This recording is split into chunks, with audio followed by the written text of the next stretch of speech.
So it's cognac? No, no. Cognac should be under the sky.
Пані та панове, президент України Володимир Зеленський. Ladies and gentlemen, the President of Ukraine, Volodymyr Zelensky.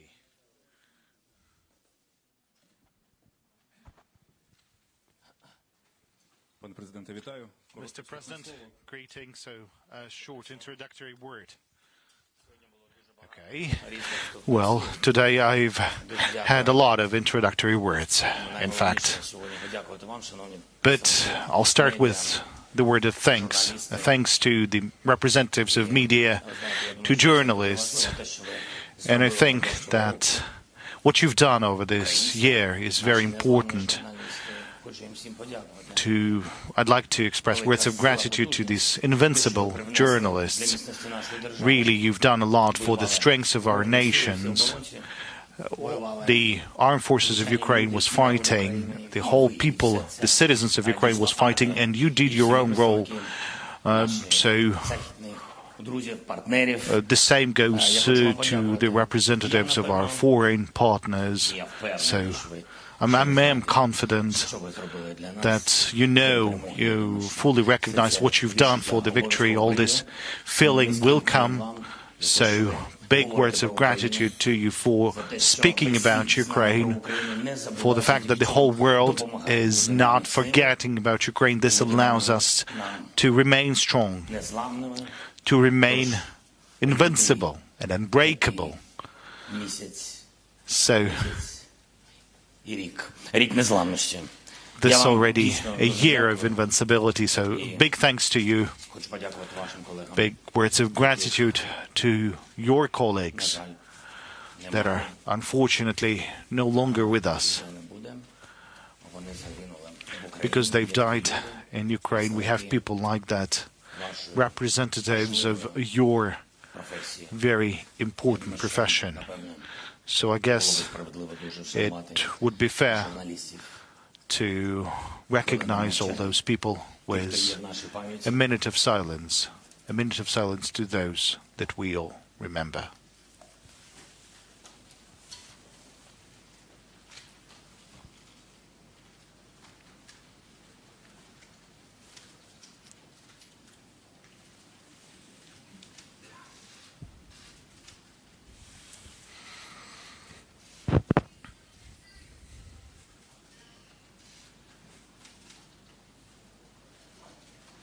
It's important to us. I think it's important to everyone.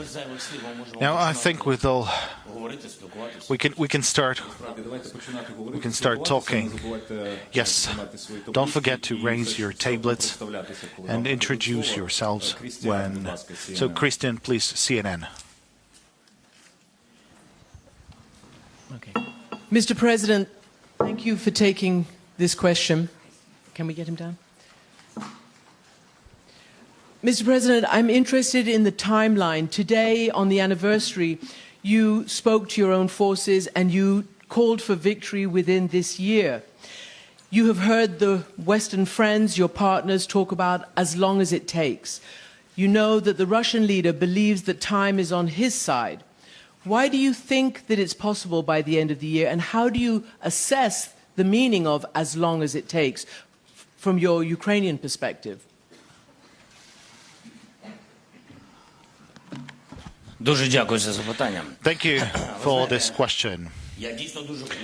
I really want, and I think that every single partner, everyone, will remain strong, will remain just as a fist. If all of our partners are united for the sake of our victory, because that's a victory of values, if all of them will remain committed to their words, to their time frames, and that's not going to be just talking, but we've already shown ourselves as strong partners, and there's evidence to that. So should all of us do this important homework, the bodyguard has. Okay, so if we'll fulfill our tasks, then we'll definitely have this victory. I'm confident that we'll have this victory. So And I hope this will happen this year. We have everything to have it this year. We have France, we have diplomacy, we have you. We have combined everything against this wave of invaders. I think not a single country in the world can withstand on its own something against this war. I think only the United States would be capable to do that, but fortunately they don't have neighbors like that. There's just a couple of countries like that in the world. And Ukraine is facing this war not alone. We have friends. We make sure this aggression, this war would not continue anywhere else. We clearly understand what the Putin wants, what Kremlin wants. We understand what the military political leadership want. So it's important for everyone to focus, to stay working in their own places, and that's it. And then we'll have victory, because the truth, the righteous, is on our side, and the children that we love. And it's so horrible when we are losing them in the battlefield, around the battlefield. But they, Russians, they have countless of victims and casualties. That's their choice. Now ICTV, Oksana. Good afternoon, Mr. President. First, thank you for your example of resilience, invincibility, and belief. We all believe in the victory, but now a lot of international experts are telling that we have a war of exhaustion, and not a single party would have resources to have an victory, clear victory, and then there will be a negotiation. So how do these negotiations look like? What's the ultimate victory for Ukraine looks like? I'm not thinking theoretically about how those negotiations could take place. We make very specific steps. Ukraine has initiated the peace formula at G20, although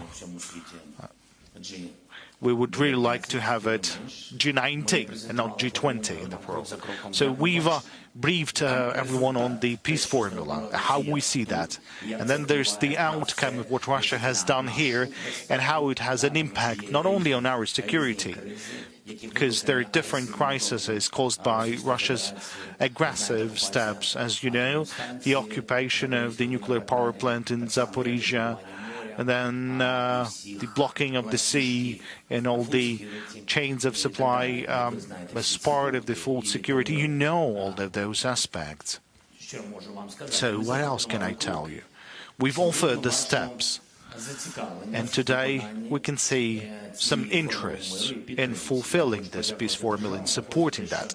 And I'd like to express words of gratitude to the country, because yesterday, or in fact today night, 41 countries has supported our peace initiative at the General Assembly. So the next step would be to engage as much as possible states for the first summit. I want really this summit to be as much fruitful as possible, so that we would have this summit conducted in a place, in a country that would be able to host as much countries of the world as possible.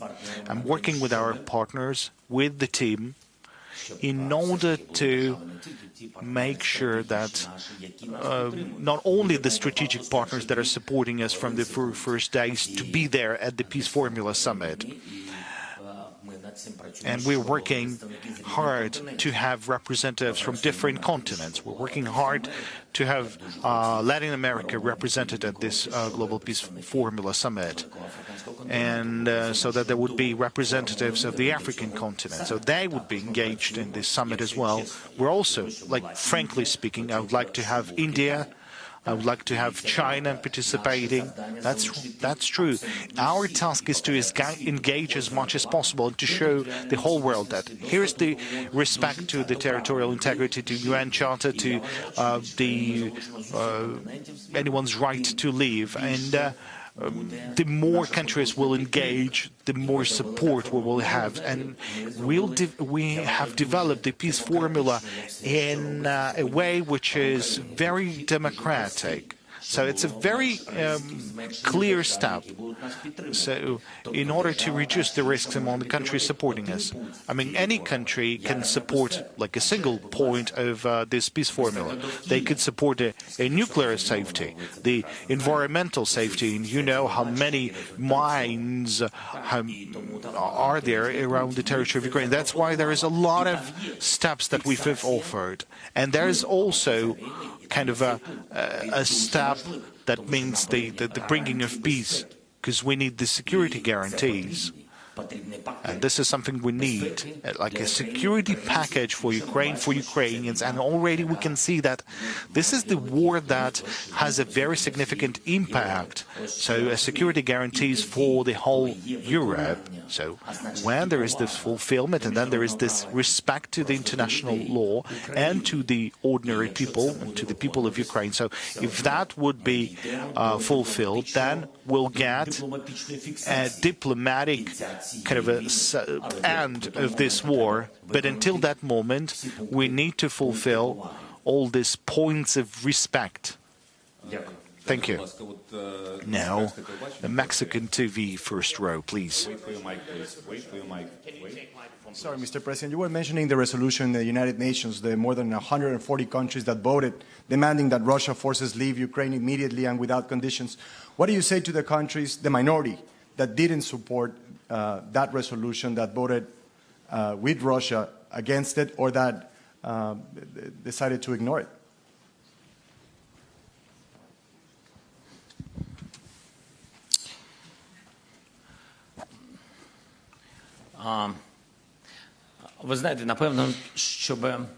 You know, now, in order to understand the war, the consequences and the losses as the result of the war, because you're not only losing the territory, but you're losing people, leaving people.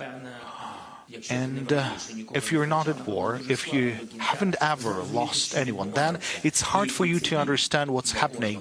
What sort of pain is that for everyone around you?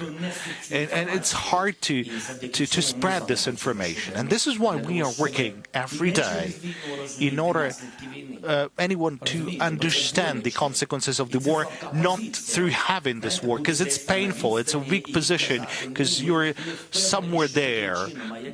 You're saying that we're not sure that in this way, but in what way? Should you definitely have a war with torturing, with rapes? Should you need to have it in every house of the world so that the people would finally understand the consequences of this bloody war?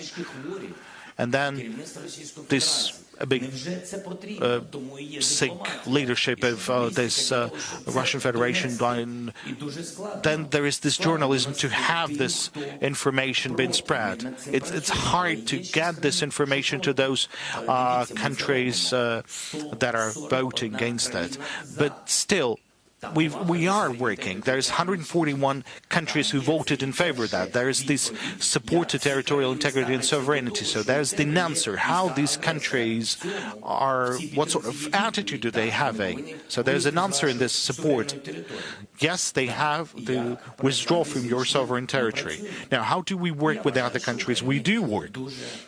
And I believe that Ukraine really needs to make steps forward, like towards the African countries. I think we worked not at a sufficient level. We didn't pay sufficient attention to the African countries. That is why we have a special program initiated by Ukraine. We are increasing the number of embassies in the region, and then look at the Grain from Ukraine initiative and other initiatives on food security. So this is what you need to do. A daily investments in peace. I think we wasted that time for many years since the beginning of our independence, and that is why currently we are fighting for our independence. And that's not a coincidence. We didn't have a strong fist of partners before the war, and that's right. But now we have it. But we're still lacking a number of individuals at this fist of common support. So, and I'm talking about the African continent, the Latin America, it's also very important, and I would really like to have a conference and a meeting, or rather a summit with the Latin American countries and Ukraine, and it's very difficult for me to leave outside of Ukraine, but I would go to this meeting to tell their media, to tell their society, like, I'm ready to step forward. Our diplomats are making this step forward. We're ready to work round the clock. If we'll get more hours in the daytime, we will do that. So this is how you would need to work 30 years.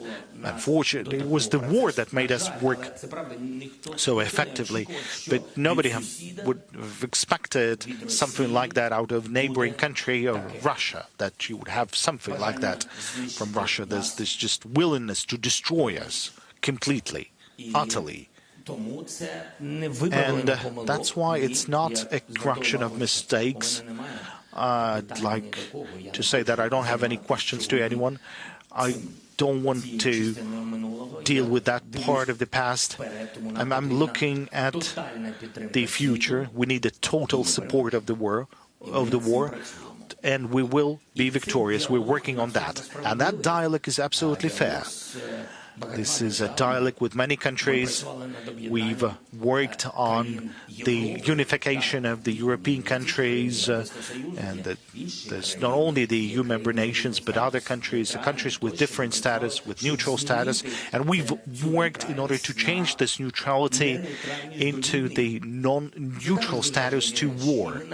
This is also very important. We've worked on this every day, a lot. You have worked on that, and the armed forces have worked on that, because the victory is on the battlefield. That gives confidence. Nobody likes losers, however hard it might sound, but that's the truth. Everyone wants to be victorious, and everyone has to work, like inside the country and outside the country. That's the only way to victory. Thank you so much. Thank you. Dear colleagues, Yalta European Strategy, Sir Jeffrey Nice, do you have a question, maybe? First row. Do I need a microphone? Yes, you do. Thank you very much. Mr. President, those fighting for your country, led by you, and you, have put you on moral peaks, not just high ground, from which you can make requests or demands of the Western world, whose methods of accountability for war crimes are unsatisfactory, incomplete, and very, very slow. Will you, for yourselves, and also for us, push for reform of those systems or additions to them that will ensure there can be, because this is in your country's interest, the earliest possible and conclusive determination of where moral right in this war is and where moral wrong is? And supplementary to that, Mr. President, will you consider, to the extent possible, ensuring that accountability mechanisms for war crimes are dealt with by Ukrainians in Ukraine and in the Ukrainian language, remembering that the countries supporting you, if they found themselves in your terrible and unhappy situation, would demand nothing less for themselves? Thank you. Thank you for your question. It's a quite complicated one, but actually it had all the answers in it. It is very profound. And I know there are a lot of risks as far as the peace formula is concerned. Regarding the institutions, first let me speak about the tribunal. Everything starts with with political unity. The United Nations platform might not necessarily be the universal one, but there's nothing else that would have more countries that could be politically united. As of now, unfortunately, I don't think there's anything else. And we can support the setting up of the tribunal to hold Russian Federation accountable for war crimes. And we're also working on the mechanism to compensate all the damage caused by Russia on the territory of our country, to our country and to our people. This is a major effort. We're working on it. The diplomats, Office of the President, Mr. Austin, Mr. Yermak, Prosecutor General, the Office of the Prosecutor General, everybody is working hard every day to make sure it is up and running. This is a very sophisticated mechanism. And actually, I have to say that other countries, they are cautious, they are afraid of setting up tribunals. You might understand why that it is. It's a matter of responsibility. But before you go and establish something in your country, you need political will and unification. And UN has been very useful in that respect because any government, country or leader can receive support to that process. And we're working on that as well. We are convinced that the resolutions will be supported and voted for. We're working with certain countries that we see as crucial for the matters of tribunal. We see them as leaders. This is actually the Netherlands. We're working with Mark Rutte. We're working with Mr. Rishi Sunak from the UK, with other countries as well. We are thinking about the compensation mechanism. There has already been a few steps already, and our Baltic friends are very helpful. And Baltic Trio and Poland, they have been supportive along the way. They are supporting us with everything we ask for. Why is it so hard? Because, well, to address the first part of your question, these institutions that you referred to were set up a long time ago. They haven't been through this type of immense aggression. And this bureaucratic system does not give a clear answer to the question of when the justice will be served, when fairness will happen. And for those who lost their homes, the economy, everything, they want justice now. And it makes sense that they want justice and fairness. We have specific examples. We were working on the matter of prisoners of war, and Andriy in particular, and other colleagues, they were taking a great care to check the condition of the prisoners of war. As you've heard, there have been tortures, and now the Red Cross, it's an international institution, they didn't manage to the prisoners of war to check their condition. Are they hardworking, insisting? No. We were insisting and working hard. We were doing our best, paying immense effort to get our men and women out. But to this day, we do not have access to the prisoners of war. And this year, the year is a year of the full-scale war. But we have to remember that the war began in 2014. And we know that there are 125 Crimean Tatars that are political prisoners. What is happening to them now? I remember early into my presidential term, we were returning people back to Ukraine, some political prisoners. Everybody thought they were held in Moscow, but that wasn't the case. They were very, very far in the regions. And it was only thanks to Ukrainian, to the ombudsman, etc. And we worked with the OSCE way back when there were attempts at the Normandy format. The OSCE had to verify a lot of matters related to the security issues. It was very, very hard. There was a matter of authority of power. And, you know, I am tired to hear one answer from many institutions. They keep saying, we don't have the authority to do it. So no universal mandate, etc., etc. But nonetheless, the UN, headed by Antonio Guterres, well, in us, we became more proactive. Guterres came to Ukraine, and we helped organize the corridor to transport grain with help of Turkey. So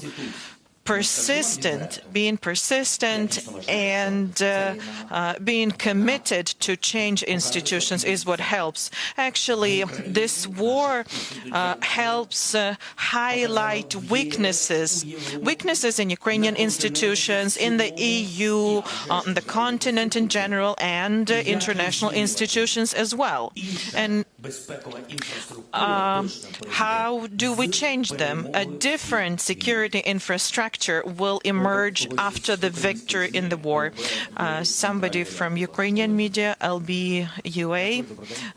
Thank you. Good afternoon. Mr. President, you mentioned China and its views not very pro-Ukrainian. China came up with its peace plan this week. However, we're seeing some actions by China, not very pro-Ukrainian, and we also heard some allegations that China might be supporting weapons to Russia. So what do you think about China's position? Well, I don't think that was China's peace plan. It was not a declaration or resolution. I think that China spoke its mind about the matter. And I actually said it once before. China started talking about Ukraine, and I think this is a good thing. But it actually begs a question. What will these words be followed with? Because the steps that are to be taken, this is what's important, and what these steps are going to lead to for us. Because he's talking about us. China is talking about us. Territorial integrity. Well, I think what they are saying looks like respect for territorial integrity, doesn't mention the country, but it's our territorial integrity that has been breached.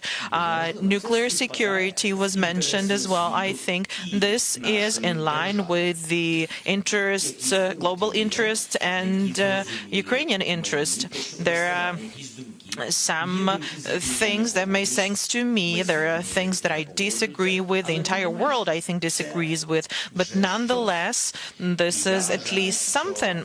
And I think that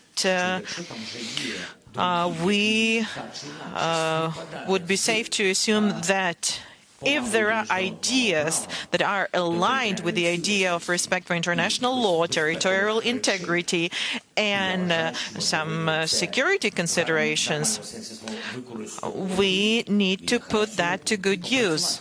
We need to work on that with China. Why not? Our task is to get everyone together to isolate that somebody. Next question from Azerbaijan.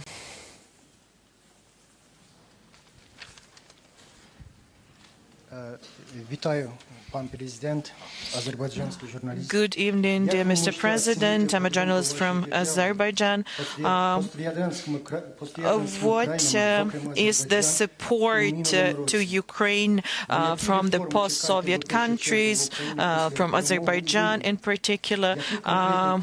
What specific steps do you anticipate, and what specific steps are you planning to take in internal and external policy? Mr. President, my son asked to take a selfie with you. Would that be okay? We'll start with what your son has asked, and then we'll discuss the question that you posed. Dear colleagues, but this is a bad example. Please, please don't be doing that. So your question was about my assessment of Azerbaijan's support. Well, actually, the answer is in the question. If an Azerbaijani journalist is asking a question in Ukrainian, that means he has made a choice between Russia and Ukraine. Thank you for your support.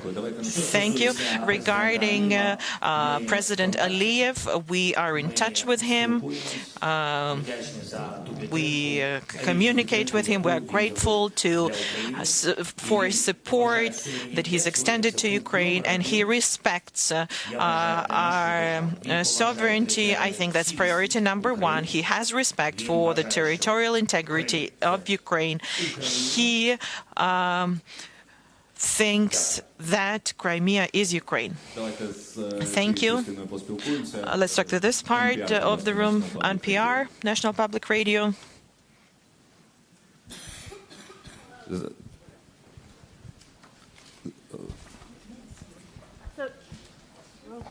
Oh, thank you. Can you hear me? Oh. Now yes. Okay, hi. Hi. So General Milley says that you can't achieve your goal of kicking all the Russians out of Ukraine. I wanted to see if you think he's right and what that tells you about continued U.S. support and why.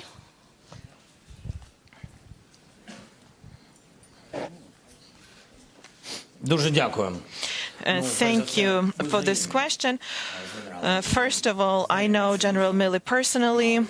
We had a meeting, and I haven't heard that from him. I respect the opinions and views of the military, especially the partners that have been supporting us, that have been leaders in our support. If General Milley really thinks that, I think I would have heard that before. Secondly, support is everything. So if General Milley з нашої держави, я думаю, він, а від нього це дуже залежить, він повинен пришвидшити постачання зброї. Мені здається, так повинно бути.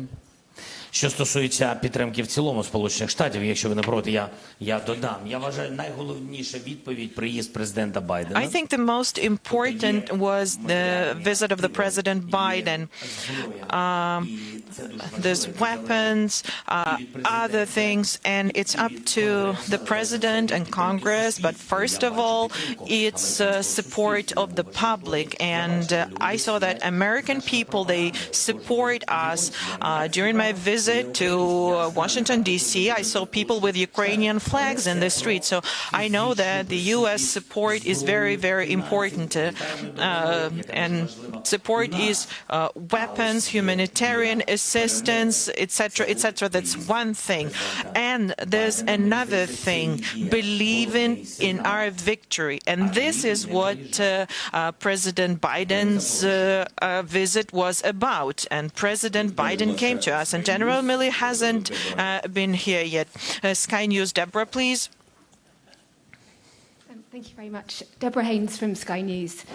Do you believe that Ukraine can achieve victory on the battlefield? Or do you believe that ultimately you're going to have to negotiate, maybe even compromise, maybe even talk to Vladimir Putin? And if I may ask a second question, please. Around 20 of NATO's member states have increased their defence spending or made pledges to increase their defence spending following the full-scale invasion of Ukraine last year. Would you like to see all 30 member states increase their defence spending, given the need to continue to support Ukraine? And that does include the UK, which has yet to do that. Thank you.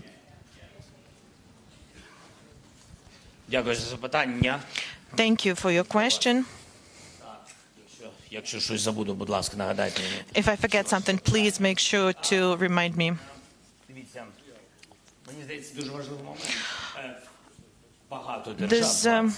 This important thing. 20 countries is a lot, but there are so many countries around the world who started to increase their defense budget. So this is a complicated matter and requires a complicated answer.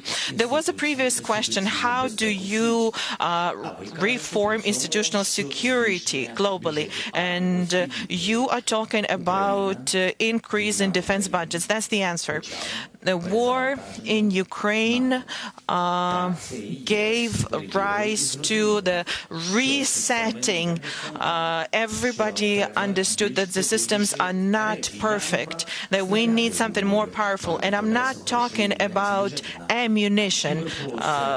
There's a lot spent on cybersecurity, information independence, etc., etc. UAVs, IT, cutting-edge technologies. Everybody's clear that there's no cookie-cutter approach. Probably other expenses are increased as well, but bottom line is that what we're seeing now is the security system being reformed, and I think this is the right step to take. And everybody saw what we could expect from the Russian Federation. And this brings us to the idea of compromise and negotiations. And we all saw that nobody ran to buy flowers.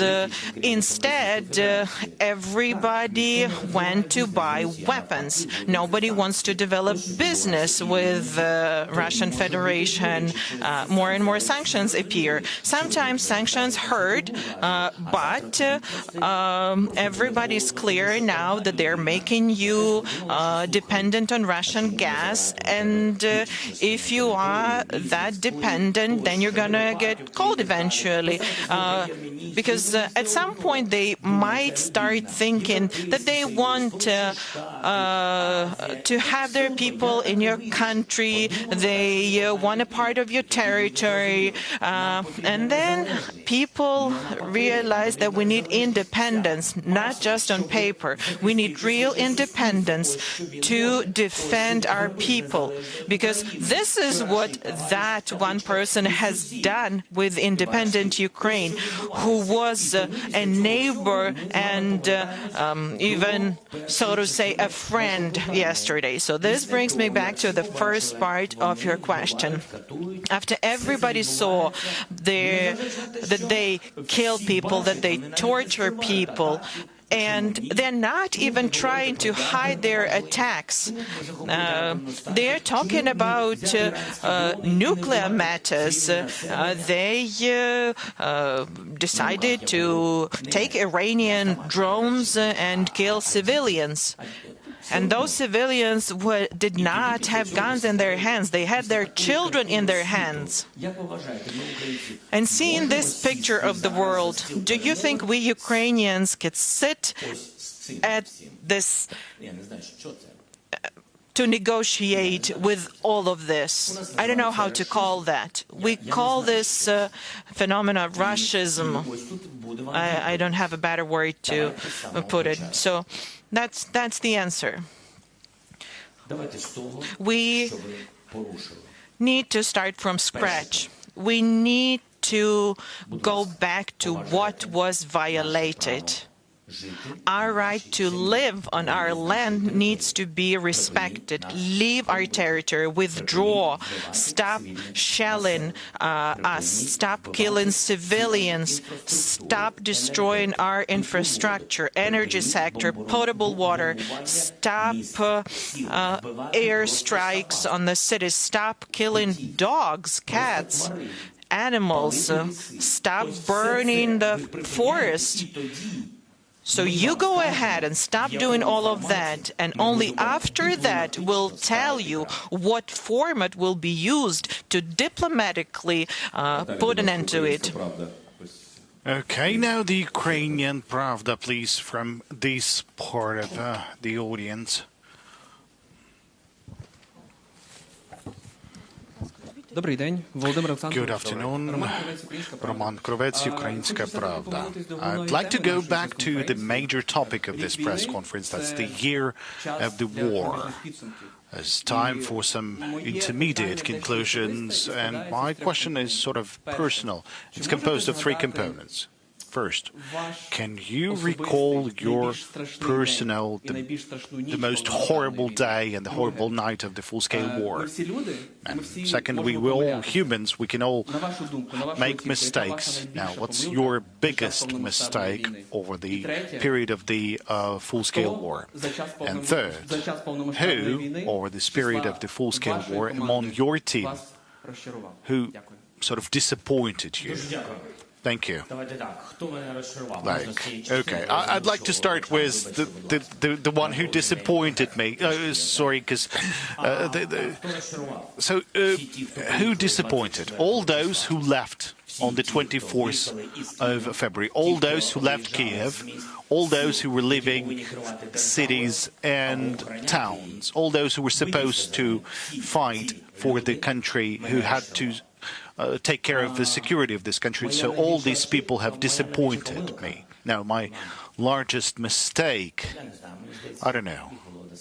I think there was some of them, because I'm working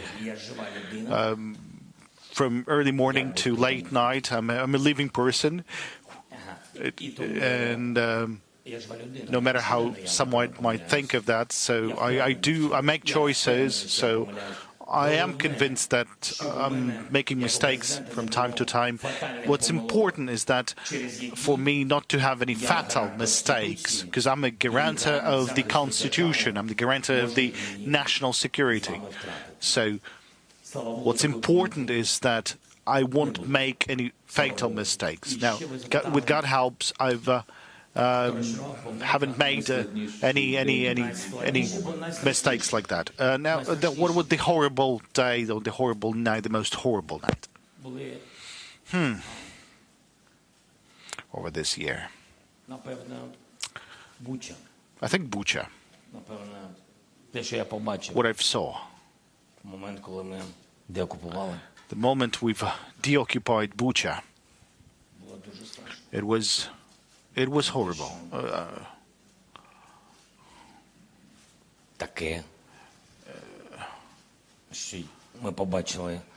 What we've seen, you know, the devil is not somewhere in the bottom, but he's among us. He's on this land. Now the Japanese company. Now I'd like to ask the colleagues to to pay respect to their colleagues. So just to ask one question, so please. Thank you very much, Mr. President. My name is Ada Sueim. I'm from NHK Japanese TV. There is a G7 summit in Japan in May. Are you considering joining the G7? Because the Japanese only prime minister from G7 countries didn't visit Kyiv yet. So what's the role of the Japan in G summit to accelerate the support to Ukraine? Thank you. За годину. Дякую за запитання. Значить, що важливо? Thank you for your question. Now, what's important? We have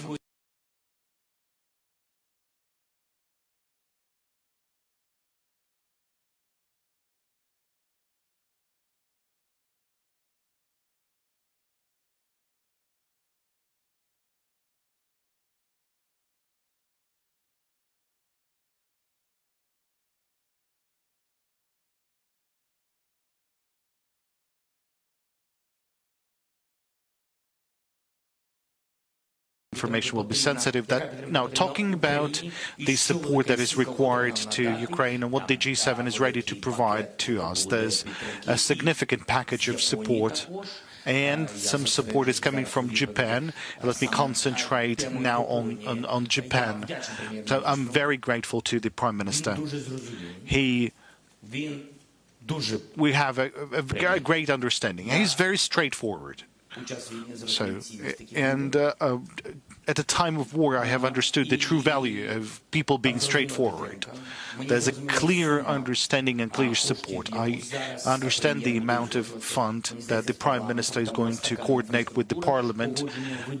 I believe that's the mechanism for your country, that they need to coordinate the support for Ukraine. I don't remember all the details, but I feel this support and those messages that I've received from the G7 countries. Now, I was invited by the Prime Minister to visit Japan. That was earlier. We've received those signals over the diplomatic channels. The Prime Minister of Japan has received multiple invitations to arrive to Ukraine. He accepted one of the invitations, so I don't know when he will come to Ukraine, but we are really looking forward to his visit, because Japan has provided very significant support to Ukraine. I want to assure you of that. And the role of Italy that has played in the EU. And, you know, there's a parallel in Japan playing a role in G7. I think somewhere after the end of this war, we'll be able to talk about this role, because that role is very crucial, it's very positive, and I'm absolutely grateful for this. Now, the CDF, please, in that angle. Okay. Ulf Schmiese, German television. Mr. President, 1 year ago, you've been the most wanted person worldwide. Now you are traveling sometimes abroad. You give press conferences without an embargo. Well, yeah. What makes you feel safer now? Are you less a target for Putin?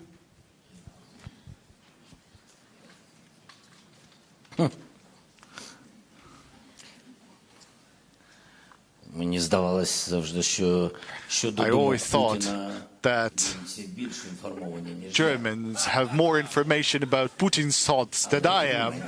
But anyways. Such question, sorry. So anyway.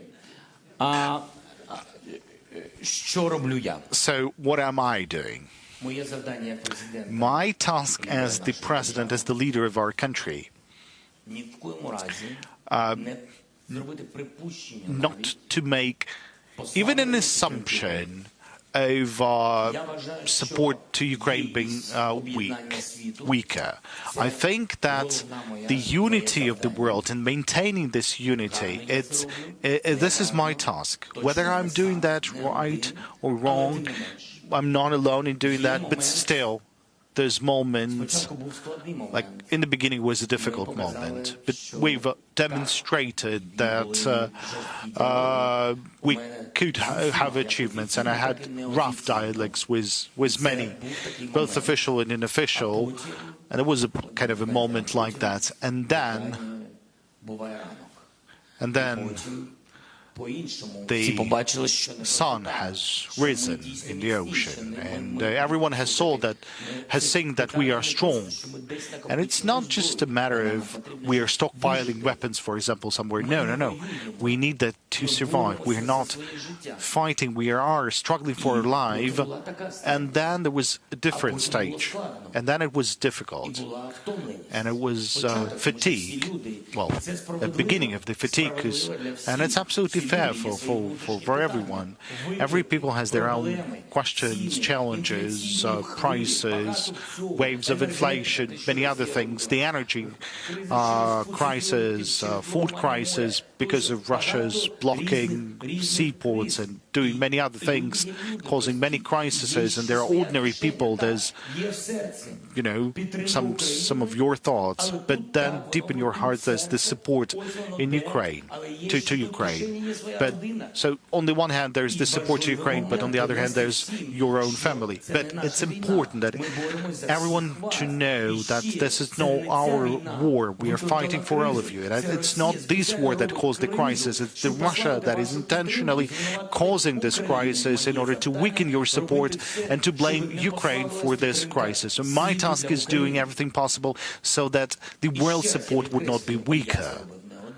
But I would like to underline that I wasn't alone in doing so. I was working together with the team, with the office of the President, with the Ministry of Foreign Affairs, with the Cabinet of Ministers, with everyone, with the Parliament, with everyone. Everyone who wanted to do that. And that is a very important aspect. And then there's this moment when you need to show gratitude to the world for not being alone and for even being gratitude to those countries who at first thought of not supporting you but then supported you. So now the moment has time to show your own words of gratitude, because now these countries have their own challenges. So I wanted to come and to support those people. It's absolutely fair because they done a lot. I don't know how many people were saved by many countries. I mean, Germany has done a lot of contributions, and in the EU, because they've contributed money to the weapons, to the tanks, whether someone might want it or no, or like it or no. That's a fact. So I wanted to do that. I wanted to go and to start a new page for all of us, for our capabilities. Air defense, aircrafts, tanks, long-range weapons. That's my task that I need to discuss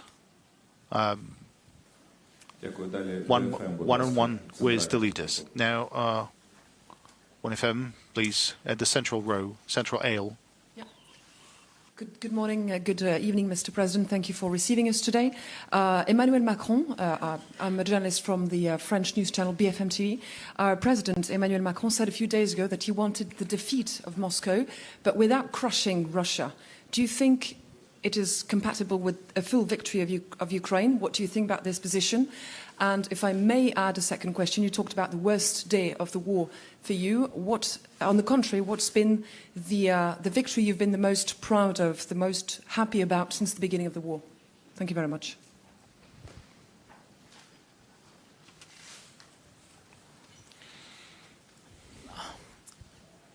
Emmanuel. Now, about Emmanuel. Many countries started to speak about what's going to happen after the defeat. I believe that this is informationally in favor to Ukraine. Now, what's going to be happening after this defeat? And it's important that the faith of the countries and the faith of the societies, because they always sort of get together and they always respond to the atmosphere. So that's a signal to all of us that most of the countries, primarily from Europe, they believe in the victory of Ukraine. And therefore they believe in the defeat of the Moscow. Now the major question, what you said. Now, what's going to happen to the Russia? Do you mean this one? Do you mean that? Well, actually, I don't care what's going to happen to Russia, frankly speaking. They have their own state. They have to think of their own country. If they would be thinking about their own country, there would be no war. If they would be thinking about their own democracy, freedom of speech, democratic reforms, not having slavery, prosperity instead, then it would be a wealthy country because from the standpoint of natural resources, they're a wealthy state, but that takes time. You need to think of that. And we are currently working, we're currently thinking. So if we're thinking about the development, then we'll have no time thinking about the aggression or whatsoever. Well, how to cope with COVID. Remember, that was a big challenge to everyone in the world when all the countries, the adequate countries in the world, like they were then thinking what to do to their society. Now, someone else is thinking now, how about I do something against someone? So it's all about their question, their future, their destiny. Now, I don't think of this. I don't want to say that some leaders are mistaken about something. No, everyone has their own point to raise. But I think that the elite, the business, which is sanctioned in a very fairly manner, their accounts being blocked, their yachts being blocked by the oligarchs of Russia, their real estate, their business outside of Russia is also being blocked. All of that is something that these wealthy people are not very happy about. They had their children studying abroad, that's their right. Now they're deprived of all this comfort. But what do they have? They have what is left in Russia. Now, do you think they would allow really to have 20 or 40 or more Russias instead of one? Do you think they would be sharing their own business with someone? Do you think they would be happy about everything being blocked abroad and they would be not thinking about how to save their money? You know, we think of many different things. And I think they would be able to cope with that on their own. More pressure, more sanctions, more isolation against Russia. In this case, their elite would think what to do inside of their own country, so that with their own new policy, someone might be willing to negotiate. I mean, we are interested in that.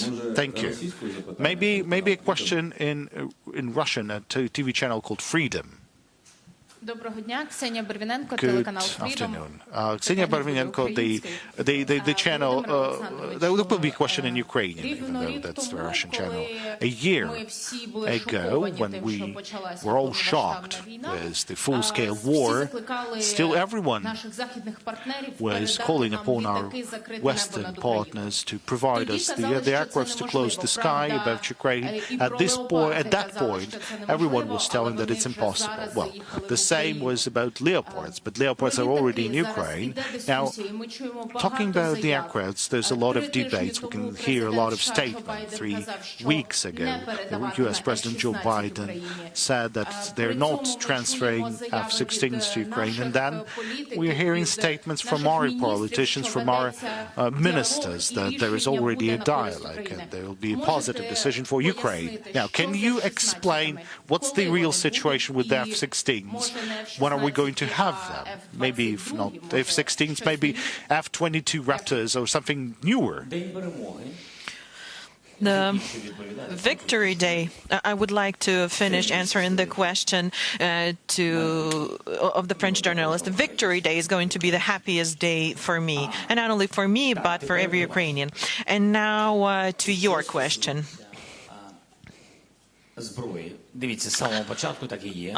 Regarding armaments,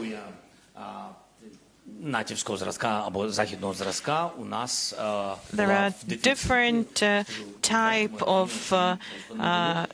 types of native weapons that we didn't have, and it's understandable because we're not a member of NATO. And I think it's a great accomplishment that we started receiving the 155mm caliber of artillery, HIMARS. So that was a victorious page in this war. It was very timely and it's very accurate and precise. Armored vehicles, we need them to protect our people. And there are all sorts of armored vehicles, BMPs, BTRs, tanks, and initially nobody even wanted to hear about the tanks. You were right.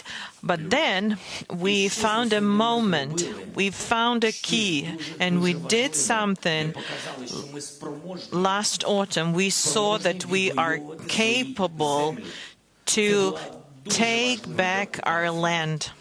The occupation of the Kharkiv region was crucial, as well as Kherson's deoccupation. Without that, we wouldn't have been successful in receiving new types of weapons.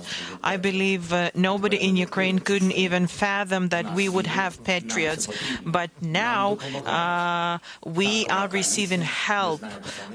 People believe in us. There's a tank coalition. This is a lengthy, hefty process. This is the only weakness, because time means more people that we lose. And it's horrible to be losing our defenders. So that is why expediting deliveries of weapons, expediting delivery of not only air defense, but counter UAVs technologies, sea drones, etc., and also aircraft. And our partners, they know that we want to use that to protect our sky, to protect our people and our infrastructure. And that is why we started working on it. I had a meeting with the Prime Minister of the United Kingdom, and actually this meeting is an answer to the question whether Ukraine stands the chance of receiving high-level aircraft. The training with the UK is starting. I had a meeting with Polish Prime Minister Mr Morawiecki today. We are looking into training opportunities. We are negotiating.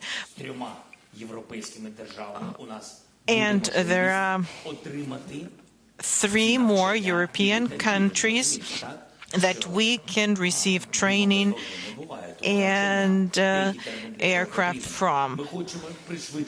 It is also a matter of time because it requires training, but this is what we're looking forward to, comprehensive protection of our sky. Financial Times in the center. In the center, please. Gillian Ted, Financial Times. A very quick question.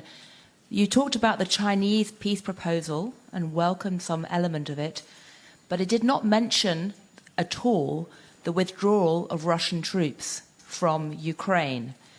Given the views of the parliamentarians, does that mean the Chinese peace proposal is dead in the water? Ви сказали, що буде коротке питання. You said it was going to be a short question.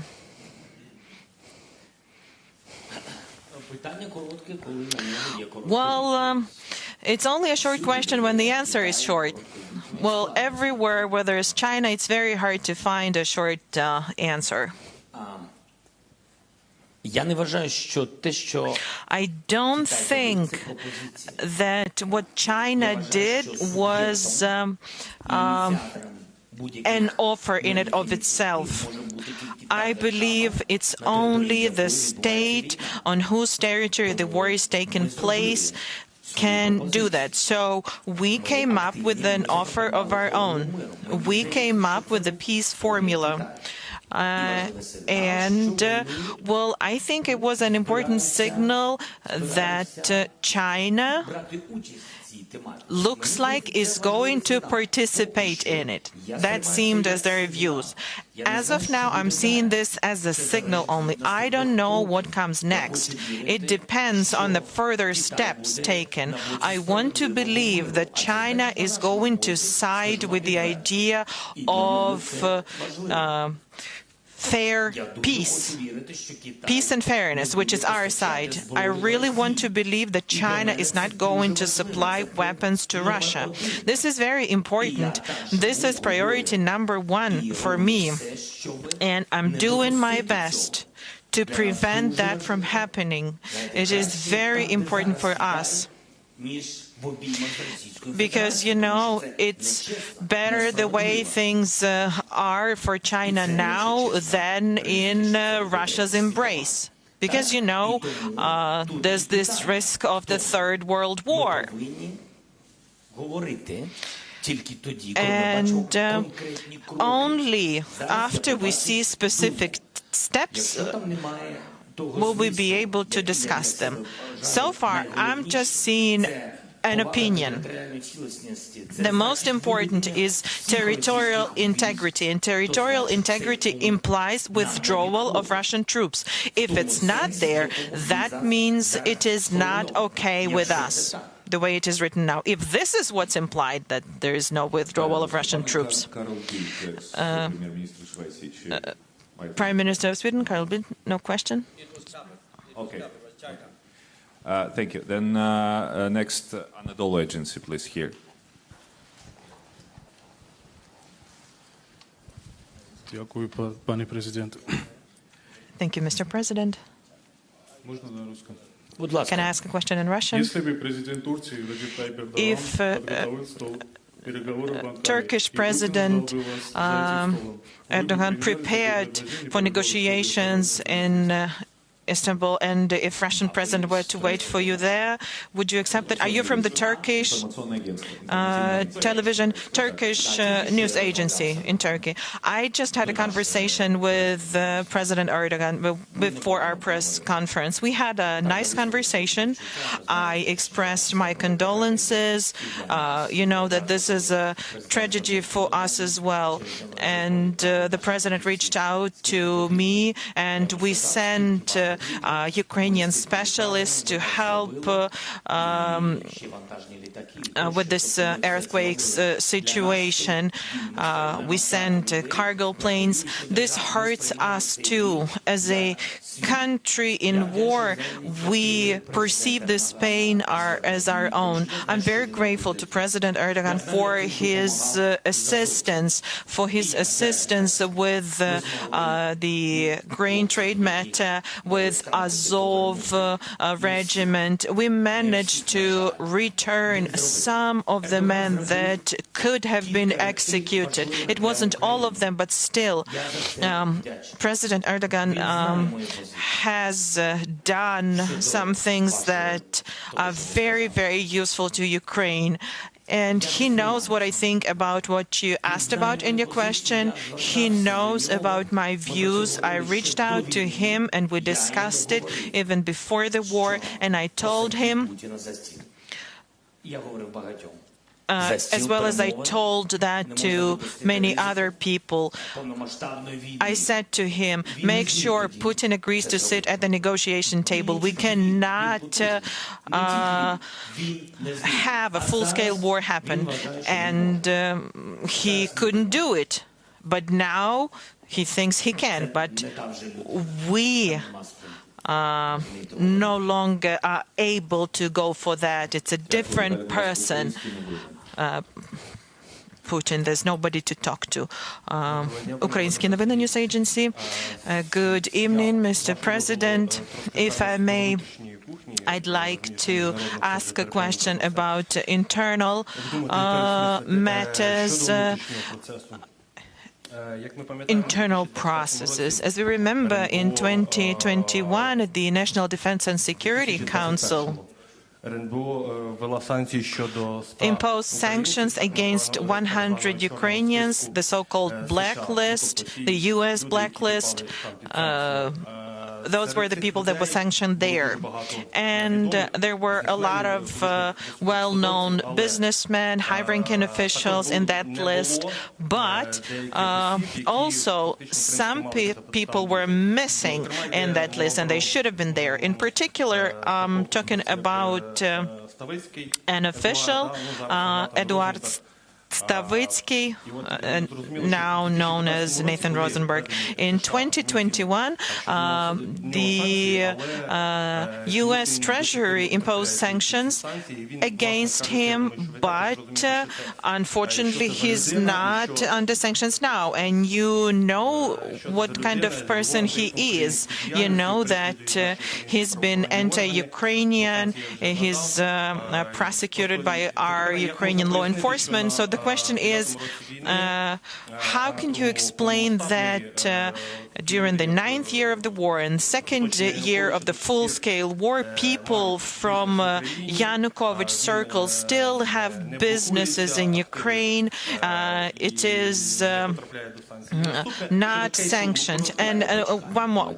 Well, just a minute. Let's answer. Let's address this one. First of all, I'm not quite clear who you were talking about.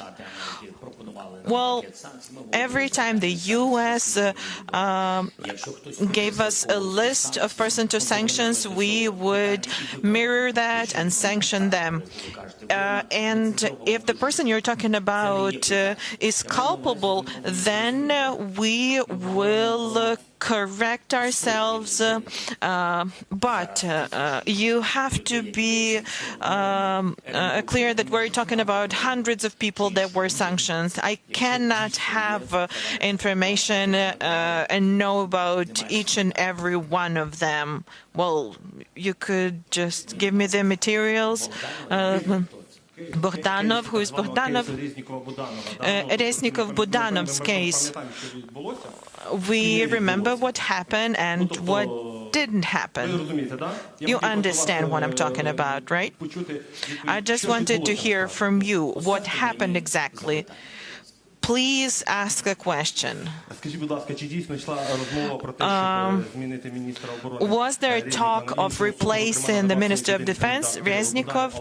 In particular, Mr. Budanov was a candidate, but he wasn't appointed due to some reasons. Well, the reason was that it's only the civilian that has to be a Minister of Defense, but he's military, and so that runs contrary to the law. Did you have a conversation with Reznikov and Budanov about the situation?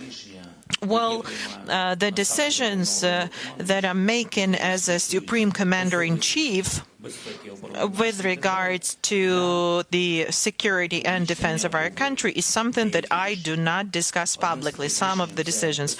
One of those decisions is security situations in some areas of the country and some institutions. I had some ideas. I'm not talking about the ministry specifically, but rather about the infrastructure that is supposed to be providing security. So I was thinking about making them stronger with different approaches. And this was with regards to the border regions of Ukraine and temporarily occupied close to the line of contact, bordering the occupied territories. And this is the context in which I was discussing this matter. Had I wanted to appoint our main intelligence official as a defense minister, we would have done it in line with the Ukrainian legislation, of course. AIK 24, Israel.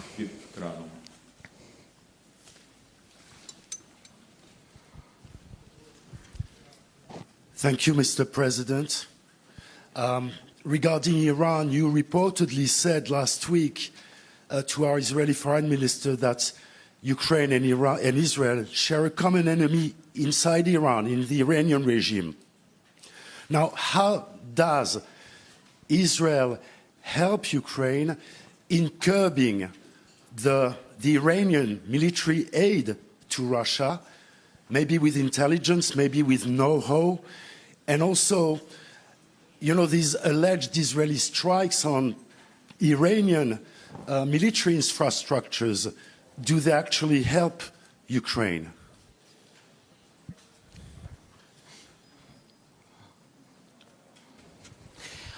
Дякую за запитання. Thank you for your question.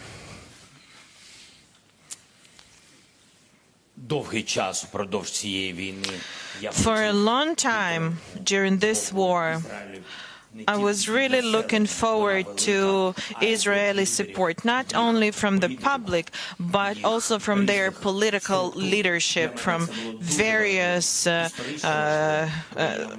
institutions. It was important. Historically, Ukraine has had amazing relations with Israel, and there were various conversations at different levels with different officials, public and non-public meetings in different formats and in different places. And it was hard to change their position because Israel has quite an uneasy situation with relations with Russia, Syria, etc. But I really want them to be not a mediator, but I really want them to choose a side, Ukrainian side, because I cannot imagine Israel supporting war. Israel is a country that for dozens of years has had war, so I couldn't even fathom that. And I'd like to address what you asked about.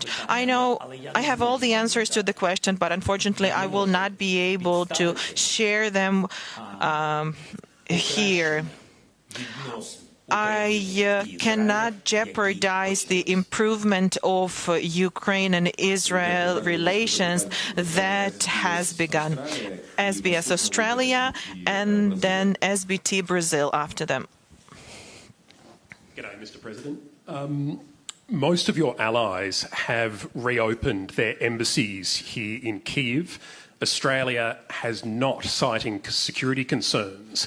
Would you like to see Australia's ambassador return to Ukraine?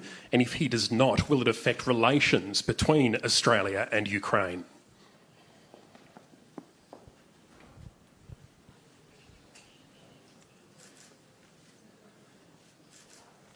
Приємно мати справи з таким журналістом. It's so nice to hear a question that you can say yes to. Наступне, пане президент. I'll be very happy. Really, I have relations with Australia, and really, they really helped us a lot. And you know, the very important thing, I had huge deficit with armed vehicles, and it's very important, yes, moment. And I don't want now to share all information how many we've got from Australia, but anyway, we've got it, and that is great. That's why to shake hand the ambassador of Australia, I'll do it with pleasure. Please come. Come back, but on Bushmaster. We need one more. Далі, будь ласка, Бразилія. Brazil.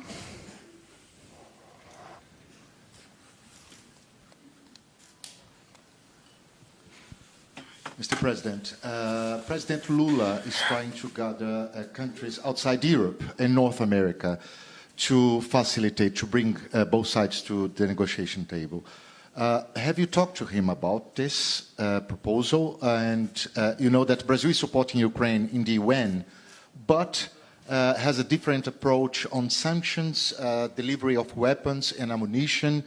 What do you expect from Brazil, from other American countries? And when are you going to talk to President Lula? Дякую. Дуже дякую.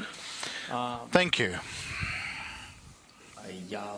I've sent him invitations to arrive to Ukraine. I'm really looking forward to have a meeting with him.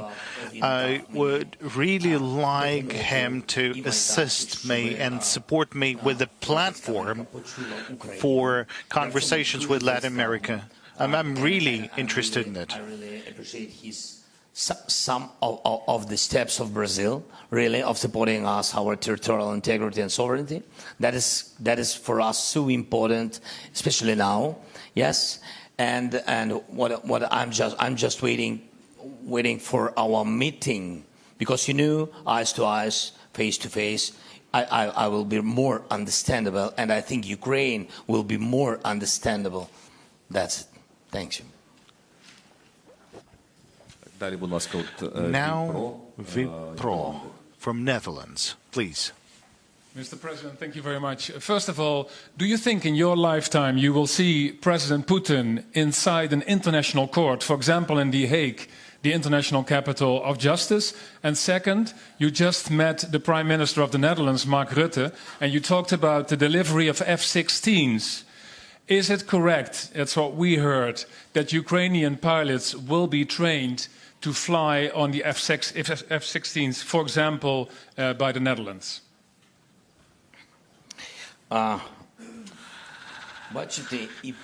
Well, it appears that both the first and the second question, it all depends on Mark Rutte.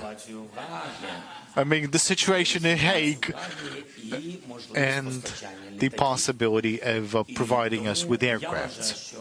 So, I believe that it's important for Ukraine that we have a very good personal relations with Mark. We have a very good relationship with Mark Rutte. So it's good for Ukraine.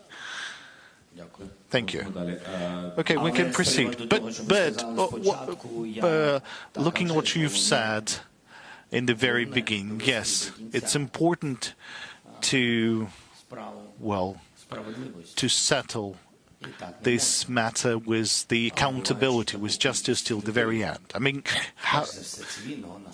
having killed so many people, so many civilians, so you can't just have the situation at a stop, as we can see from different political proposals, like searching for a way out. Look, there are so many people being killed, and here is this leader of Russia, leader of a great country, and they have to take responsibility. It's not a child. It's not a child who broke something, and you can simply forgive that. And I think then there is the different age when you need to be responsible for the crimes committed, to stand trial. Because, there is a room for jokes, and that's something you would like to watch with popcorn, but that's only if that would be funny. But that's a tragedy. There's so many people, civilians killed, and that is why you would need to take responsibility for what was done, and I sincerely hope there will be this responsibility. This photo, these are the sunflowers of the location where MH17 was down in Ukraine. As you know, many Dutch people were on board of that plane, as other nationalities.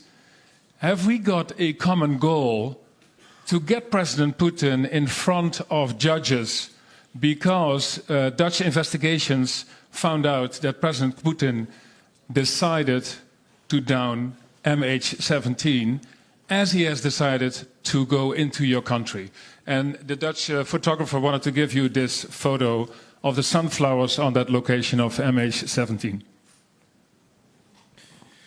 Please keep your photo, and we'll take it after the press conference. No. After the press conference, please. But I know, I had so many different presidents from different countries, and always they said, our bodyguards or Sergei, they said after, and you will see something after, but I didn't see yet. That's always like this. So thank you that you showed me. I will remember it. Yeah. Що стосується, послухайте, в чому сила, я вважаю, main strength of Rutte and your system, and what's the strengths of the results and the outcomes and the court rulings. I believe that Hague and Netherlands and mark. This is something we've talked about today, that the justice, it's very hard to have it. But what's important is that Netherlands always gets things done till the very end, just as it was with MH17. So I hope the same would be with the war, that we together will have this case towards the court and towards the fair court ruling. Now from Spain, and while you are waiting for the microphone, it's getting darker. Now, and different countries are now illuminating their buildings, and we can see Madrid, while they will have questions from Spain. I would like you to comment on the Spanish support that yesterday our Prime Minister promised that maybe he will send 10 tanks, or he will consider sending 10. And which role can Spain play in your goal to get closer to Latin America? Thank you.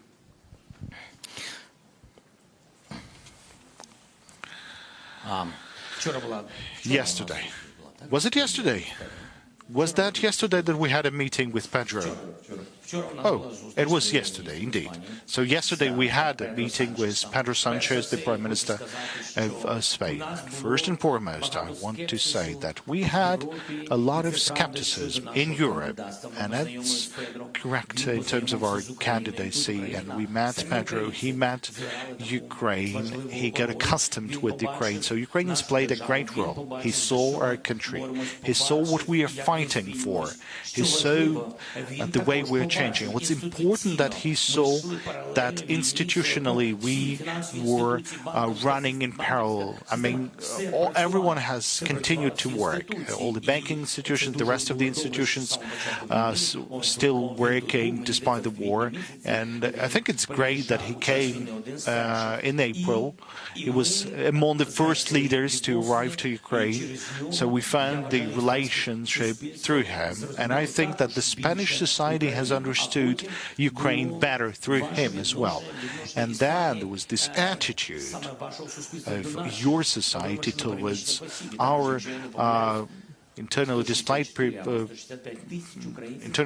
persons and refugees. If I'm not mistaken, there's 165,000 Ukrainians currently hosted in Spain, and that's a lot of people. He understands what we are fighting for. He supports us in the EU, and I know that he's supporting us in the security matters within the NATO. And from what I can see, that Pedro Sanchez, we've already established some personal connections with him. He said that we will help. He said that about increasing the number of tanks, and I think that's his authority to say how much more tanks he can get for Ukraine. We talked about other equipment for Ukraine. We are grateful because we had some previous conversations about Hawks, that's the air defense systems that we were supposed to receive, then some other gear and ammunition to reinforce the capabilities of our forces. So that's something that we have. Then NBC, please.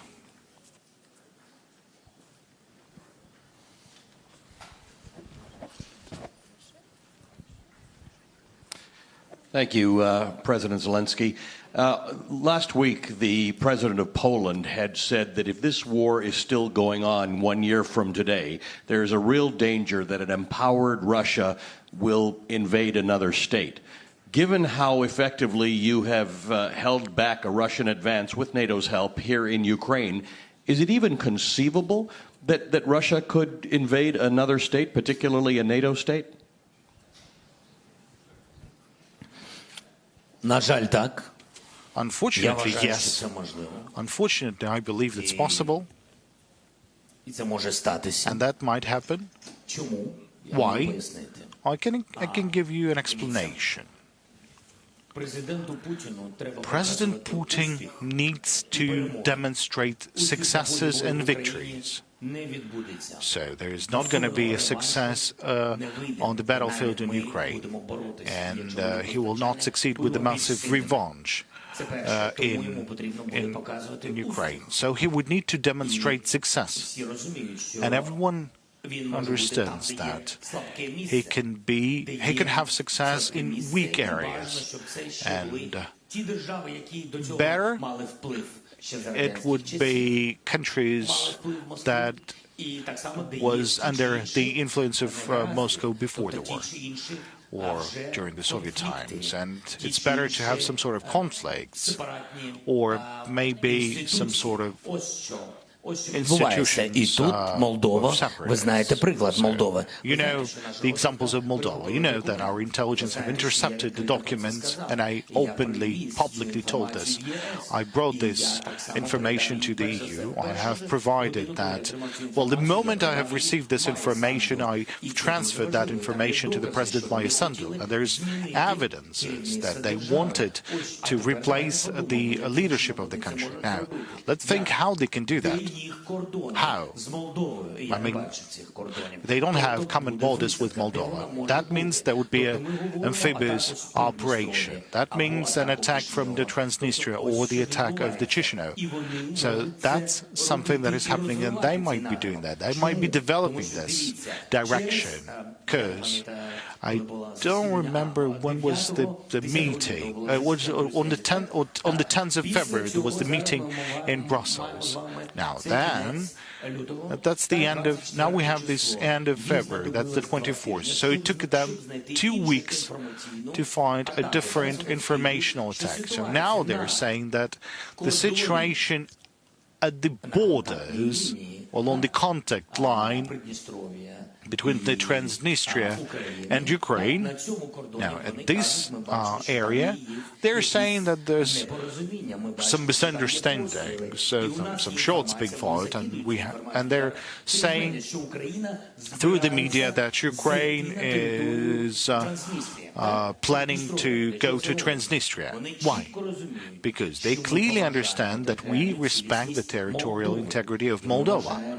And we believe that the territory of Transnistria is, in fact, the territory of the independent country of Moldova. And they keep provoking us. From the very beginning of the war, we had some shots fired from Transnistria, and they wanted us to go there. And I told Moldova to think about this and to how to settle this issue, because that was a very difficult situation. That was in the beginning of the war. They tried to provoke from different sides. It was informational hybrid war and steps being made like that. So I think that Russia will try to have at least some sort of success. Look, a missile crossed the airspace of Romania. You know that, and then that missile hit the Ukrainian territory. So they will keep on doing steps like that, I mean Russians. And it's better to prevent such capabilities through sanctions and through making any other steps. We have a question, maybe from this area. We have a question from Romanian National TV.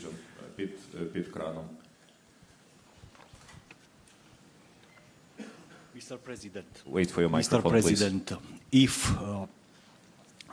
after a year of war, even more, you may feel that solidarity in other countries may be diminishing, can be tiring. What is your message to them? Thank you, Mr. President. Який меседж? Складно говорити про зменшення підтримки України, to talk about diminishing support for Ukraine when you keep showing everything in yellow and blue in different parts of the world, and I'm very grateful for this. You can't reduce steps like that or diminish steps like that. You can't diminish work that you're doing, and of course you should not reduce the support to Ukraine. What I'd like to tell your societies, maybe you learned more about people from Ukraine, because you've hosted a lot of people who are forced to leave, primarily women and children, and I believe you understand that. the majority of them, they're willing to return, and by helping Ukraine, you're helping all of them. Now, if you will reduce that support, that's your support, that's the support of your integrity, of your sovereignty. Just now we told you that a missile crossed your airspace, but you're a NATO member nation. Now, God forbid this missile will hit your territory, what the NATO will do? They will have to select what to do. Should they preserve the unity in NATO and show the strength, or no? Now, they would need to show the strengths, they would need to search for the response options, different ones. I'm not deciding that. We're not a NATO member nation.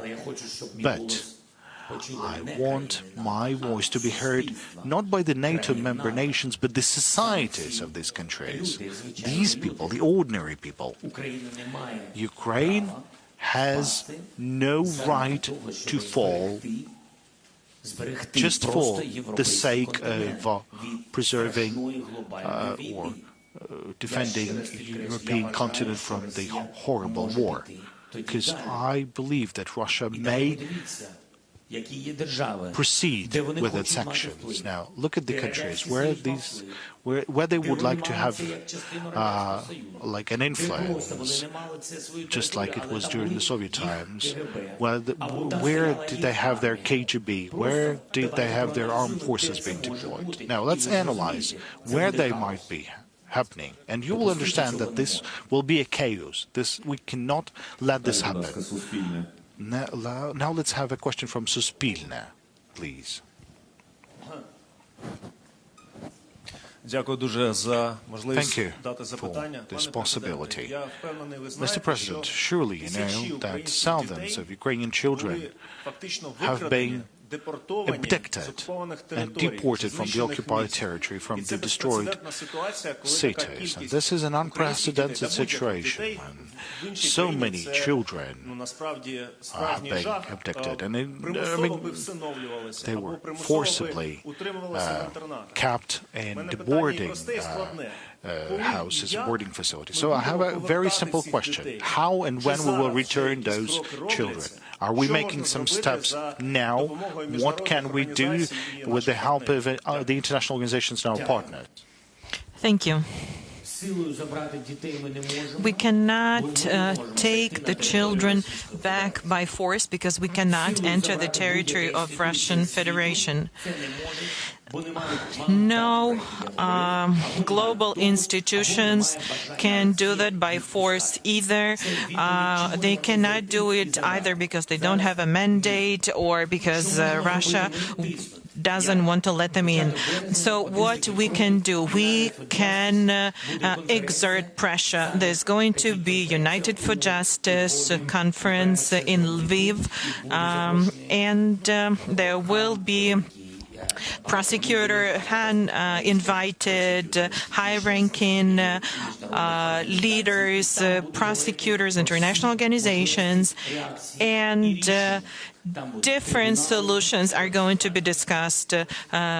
Sexual violence tribunals, kidnapping of children, crime of aggression, etc., environmental matters. So that's one line of work. Secondly, Ombudsman is working. We have a coordination center that is working. It's very hard. Russians think that they didn't steal anyone. They believe that they provided shelter for those who were fleeing Nazi. The children will return home, and there will be accountability for what was done. So that's it at the moment. We are talking to the leaders about it. It is important that this matter has become one of the most important in the agenda. It is being discussed with leaders in the European Union, and I'm convinced that the more we bring it up, the more we'll be able to locate those families, the places where our children are, the higher the chances that this helps. This is not just a clear path, a clear plan. The only thing that is certain is that we need to deoccupy our land. I don't think we'll be able to return 100% of the children as of now. But after our victory, the children have to come back home. ABC. Thank you very much. Thanks for the opportunity. Mr. President, opinion polls in the United States are suggesting that a growing number of Americans believe that the US is giving too much support to Ukraine. What would your message be on the anniversary to those Americans? Thank you.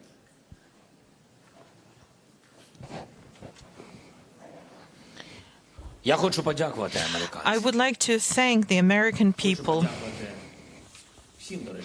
I would like to thank all of the American people that are supporting Ukraine, the Congress, the President, the TV channels, the journalists, and everyone that has been supporting us. And that percentage of Americans, as you've mentioned, is increasing. I can tell them only one thing.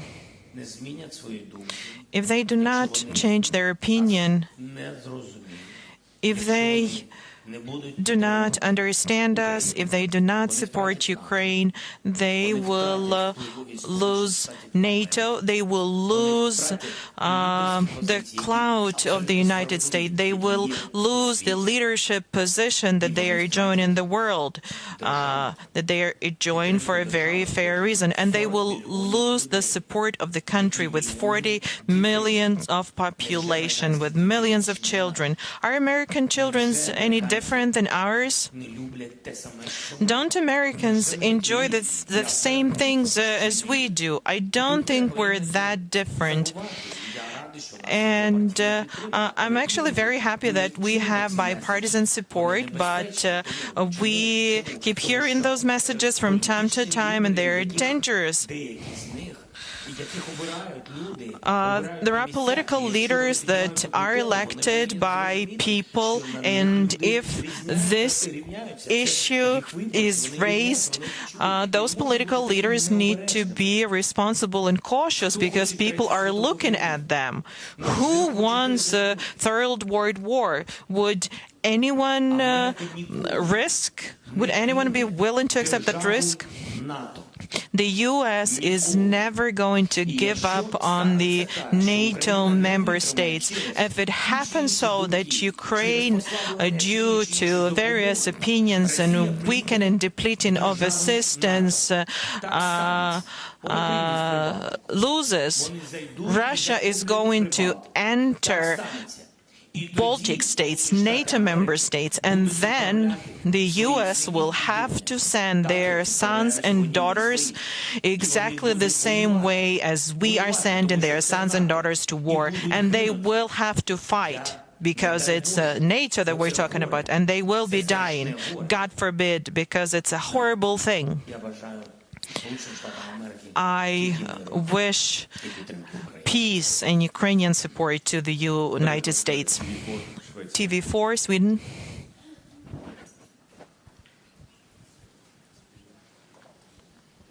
Thank you, Mr. President. I'm Anders Kraft from Swedish TV4. Thank you for your hospitality. The people here are very nice. It's my first time in Ukraine. Today, Sweden decided to donate or send more tanks and more military aid, including Leopard tanks. Do you have a special message, something for my viewers, the Swedes, today? I would like to thank them.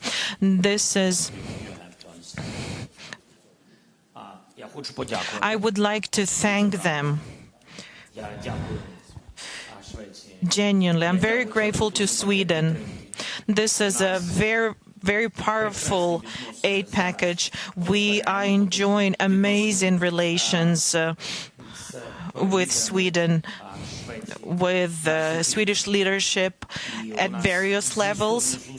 And we have some very high-quality meetings and negotiations, and there was a very good visit of the Prime Minister, and we are about to reach a very important decision. And it's hard work, so I wouldn't want to give details of it now, because we all need to prepare for that properly. But there's one thing I would like to say. You're doing a great job. It's a great decision that you made to become NATO members. And as you know, Putin managed to unite a lot of countries, people in those countries. And I'm very happy for you. I'm very happy for Finland, because it all means NATO becoming stronger. And NATO becoming stronger is not about stronger armies. It's about better security. So that is why we want to be a member of the alliance. We want to be protected. We want to be helping others. It's about collective security. So I'm very happy. There are some things to work on, and I'll be honest with you. You have to know that Ukraine is also helping Sweden. Thank you. South Korea, JTBC, if I'm pronouncing correctly.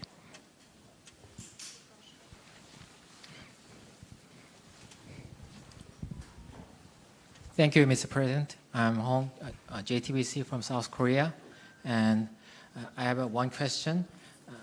Recently, NATO Secretary General urged South Korea to allow direct armed support to Ukraine. Has the Ukraine government asked South Korea for direct armed support, and can you tell me why?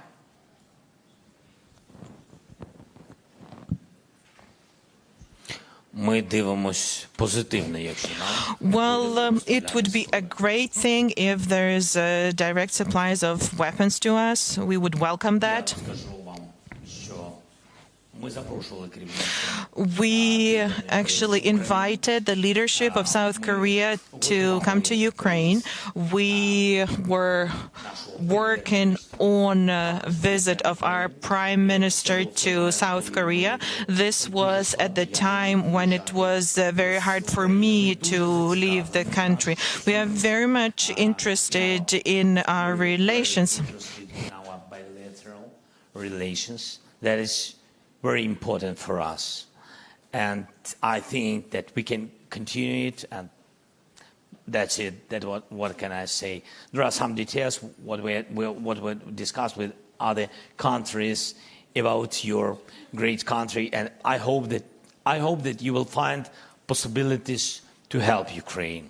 Thank you so much. Thank you, Rada TV channel. Thank you, Mr. President. First of all, thank you for being with us throughout this year. Very often we hear, since the onset of the full-scale war, some public forecasts, some information about critical moments, turning points.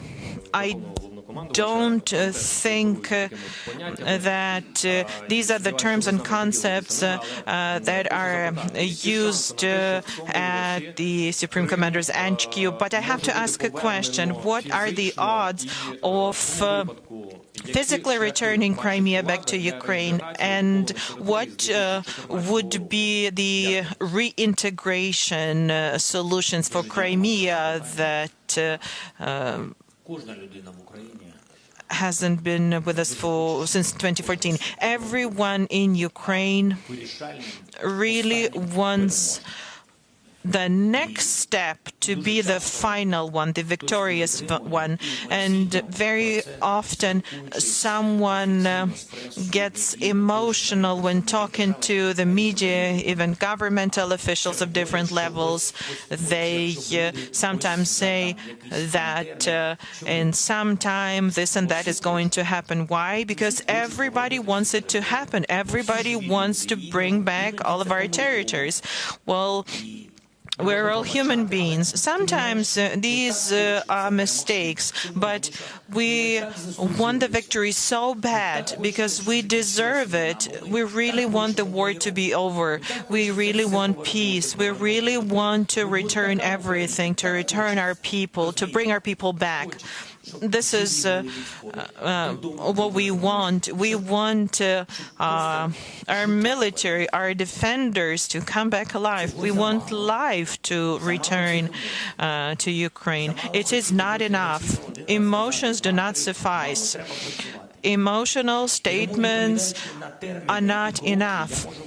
So regarding steps to be taken, there's only one thing that I can say. It all depends on us, and I'm grateful to you for being here throughout this year. And it all depends on us.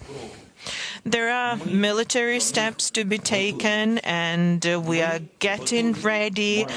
We are ready in spirit, and we are getting ready as far as weapons are concerned, as far as forming brigades, attack brigades are concerned.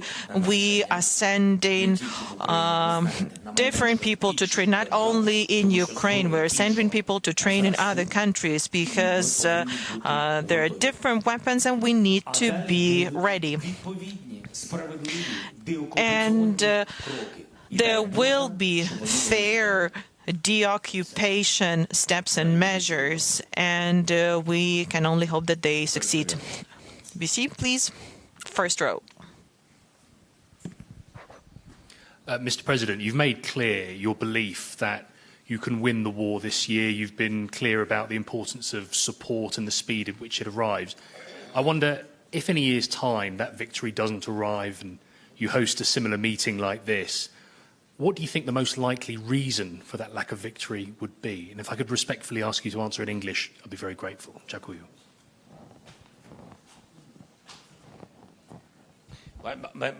No, I can. But what the question was? What about if we can't? I mean that if we can't win. If victory hasn't arrived for you by this time next year, what do you think the most likely reason for that would be?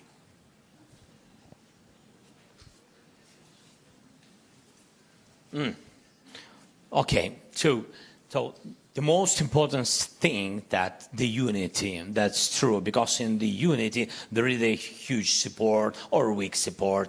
Anyway, I mean that is really point number one. If we will not have enough number of West kind troops, enough weapon, ammunition, if we will not have, of course, we'll lose a lot of people. And if we will be losing a lot of people, we'll lose, moral situation, yes? And it will be another challenge for our country. We will not be so strong in the country, in Ukraine. And that is the biggest problem, what can be. I don't want to think about it. That is the problem. If we'll meet on the 24th next year, 24th of February, and we'll be at the same position where we are now, that is dramatic moment. I don't want to think about it. And you forget all your words. We have to be sure together. We are partners. You are from Britain. Da. I see.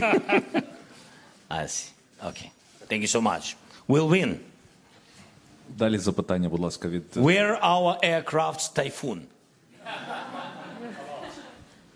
Please ask my friend Rishi. Далі від китайських журналістів запитання, будь ласка, Chinese journalist Felix Satellite. Mr. President, so you said that you appreciate being straightforward, so let me be straightforward. So I think right now both Ukraine and Russia needs as many countries as possible to stand on its side. So how do you convince the countries that geopolitically a bit remote from Ukraine, for example, China, for example, South Africa, India, to be actually on your side?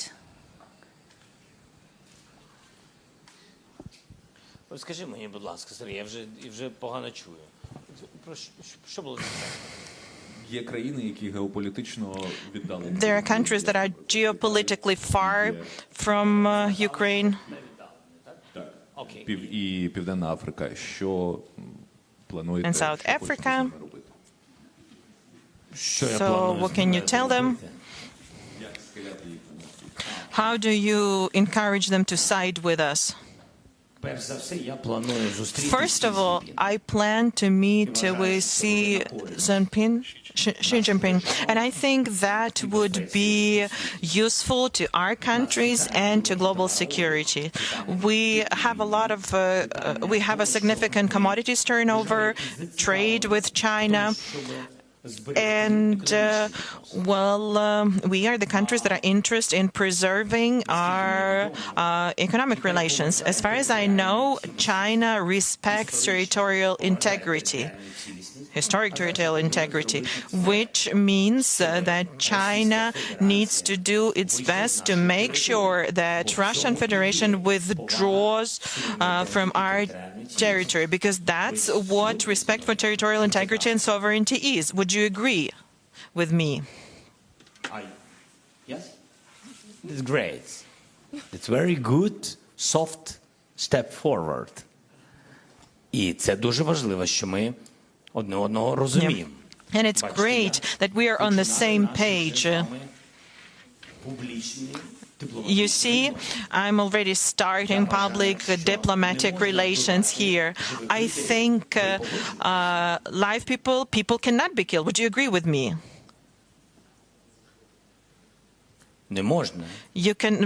Living people cannot be killed. Civilians cannot be killed. Would you agree with me? I believe that a nuclear power plant cannot be occupied. It is dangerous for the entire world. Would China agree with that? Can you see that China agree? І я вважаю, що And I believe that we need to respect international law and UN treaty. This suggests that China supports Ukraine's peace formula. Would you agree with that? You see, we have so many common issues. We have to speak between us without somebody else. Okay. Thank you so much. Давайте далі запитання від Аргентини. Let's have a question from Argentina then. Maybe the journalist will say that this country is also politically distant from Ukraine. We'll see. Thank you, Mr. President. I want to ask for a selfie, but maybe an exclusive interview would be great. Could be after We'll discuss it later. It has been said many times that this is a war not only about territory, but about two different ways of understanding the war. It's a war of values. Taking into account this difference, in which place do you think, in which place do you place the countries of South America, taking into account that Argentina, Venezuela, Mexico, they have some roots or sub-bounds with Russia. And this, I'm talking about the government, not the people, which is completely different. So this is my question. In which of these two ways of understanding the war do you place our countries? And if there is any specific support that you will expect from us? Thank you. Дякую за Thank you for the question. I have answered partially the questions on South America. We are interested in having relations, in understanding what exactly is happening in Ukraine. The Russian Federation has made a large informational campaign on the territory of Latin American countries based on their previous bounds. We are interested in you learning the true information. We have shared values. I don't want to repeat about this. We need to talk, really.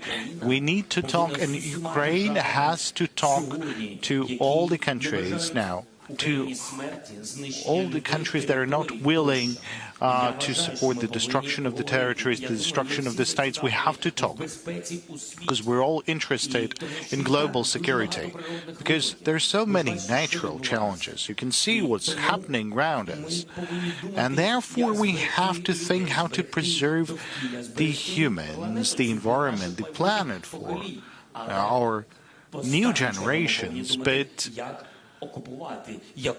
we shouldn't think of how to occupy, how to make aggressive steps, how to wage wars, and how to create war and create military conflicts. So at this point, we are on the safe side, same side. I just want us to know one another. We are lacking the embassies. Unfortunately, we weren't represented at all the continents that we talk about now so much. And we talk a lot, and this is not a coincidence. And answering your question, what role, what priority role is played? We believe you as equals. We treat you as equals. We treat you as countries that have a priority in terms of the relationship and building relationship. We can think not only about the security, we could also talk about things that are so much important to your business, to your people, anything that you might be economically interested in. Now the question from Reuters. I think it's in the other corner. Please. Max Gunder from Reuters. Currently, the United States still have not provided Ukraine with long-range weapons like ATACMS that Ukraine have requested. Now, does that make the deoccupation more complicated this year? Thank you for this question.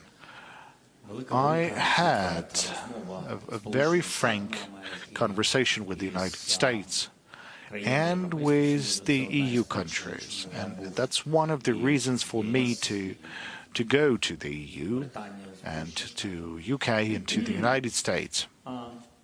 Now, they know. You know, it's hard to kind of realize, based on the informational space, what was in Kherson, what was the deoccupation steps,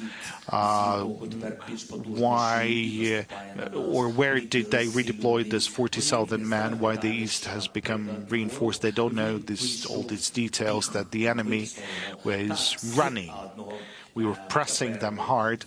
We were making them retreat from one bank to the other bank, and now they're deploying the weaponry on the other bank and hitting our civilians.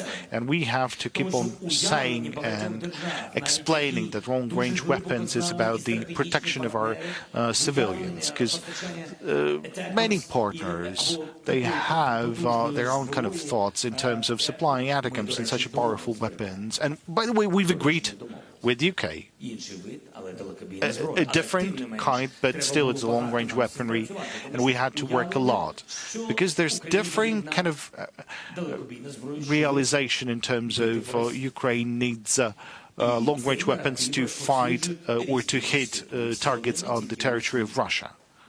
And there's, thanks to Telegram channels, there's different sources of information. There are institutions that represented many countries around the world. I don't know why this is happening. In some cases, that's an informational policy of Russia, like a wave of disinformation or misinformation. Now, in some cases, that's internal fears that Ukraine could not be provided with F-16 ATACMS or others, because Ukraine would be hitting targets on the territory of Russian Federation. But I want to tell you publicly now, we are working hard so that people have understood that Russia has deployed their weaponry specifically at a certain range on the occupied territory in order to kill civilian population. Now, we need to hit those targets and defend our territory and defend our people, to hit the weapons of Russians that are currently located on the territory of Ukraine. We are protecting our own population. We have Kherson. I've explained a lot.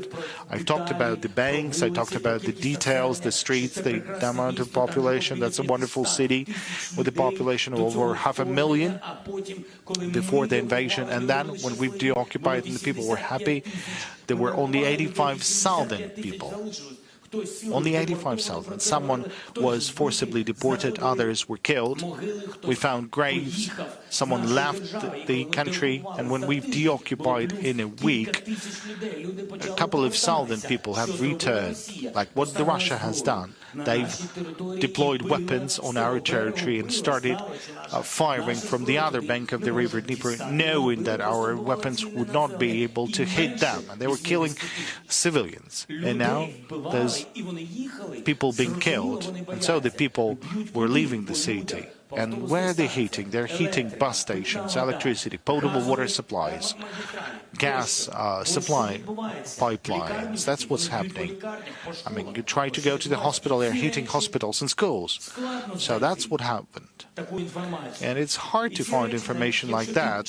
So even if you be reading things like that, you know how many spams are there in addition to the correct information. That's why any person, different leaders, they're reading, they get reports from intelligence, but still, I mean, you can trust that or not. You need an emotion as well. People would need to understand this, and they would need to receive true information from Ukraine. So that's why we need to talk to Africa, to Latin America on different matters, and really we need to talk to US, to EU, so that we would be provided with long-range weaponry. This is a challenge. Another bigger challenge is the aircrafts, but we need to exert pressure. We need to keep on talking. Thank you. Now the fifth channel.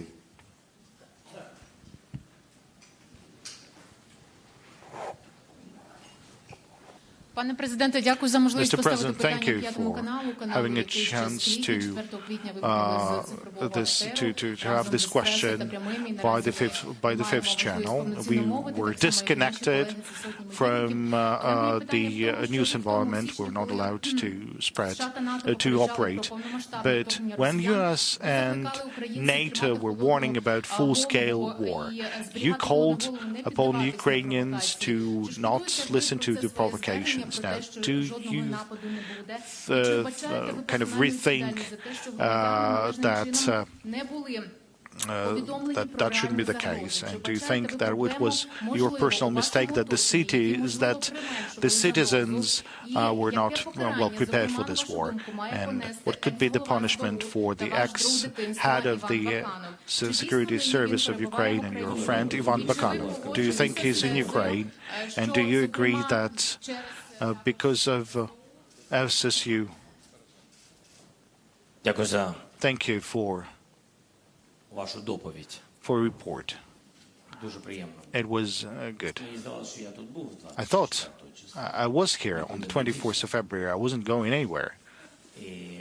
And I think that's important, that we have not lost the country. And yes, it's thanks to the people of Ukraine, and that's thanks to the armed forces of Ukraine. And I guess that's thanks to me as well, a bit. Well, that's many people think so. I'm not a hero, but at least I've done something since we're here in the deoccupied Kyiv, in many of the deoccupied cities of our country. Maybe I did something. We have NATO weaponry, and we are fighting, and we're not signing any treacherous agreements like Minsk agreements or whatsoever. Well, that might be not something that is comfortable for you to hear, but I'm grateful for your presence. It's great, and I know that you will be here still. You will still work. That's wonderful. But what's the essence? That we will win. Well, no matter what president, what sort of president do you have? I mean, with the former president, you did not win. So I'm grateful to the journalists, to soldiers, to journalists. And it's good that you're on TV, and it's good that despite different accusations that I'm a president of Ukraine, that I have destroyed the Russian presence in the Ukrainian parliament, I have destroyed the Russian channels in Ukraine, and I have destroyed the oligarchs. I'm sorry, but one of those oligarchs is the owner of your country, of your channel. Apologize, of your channel. Let's have the next question from the Latvian channel, please. Thank you. Mr. President, we in the Baltic states and in Latvia, of course, totally understand that Ukraine is fighting also for us, and we are really thankful and appreciate that.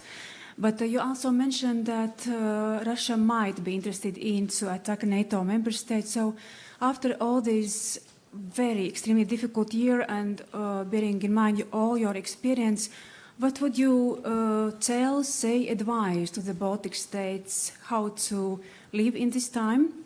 Despite that we are NATO member states, EU country, but still we are bordering Russia, and we have been threatened all of the time. Thank you. From the first day, thank you very much. I really appreciate for all that support the Baltic countries gave to Ukraine, and you know that from the first days of occupation and even before it, we had such important conversations and decisions from all the Baltic countries. Especially, I had meetings with Gitanas Nausėda, the president of Litva, and Lithuanian president, and with Latvia we have, and Estonia. All the countries are on our side from the very, very beginning. And when I'm speaking about the very beginning, we are speaking about 2014.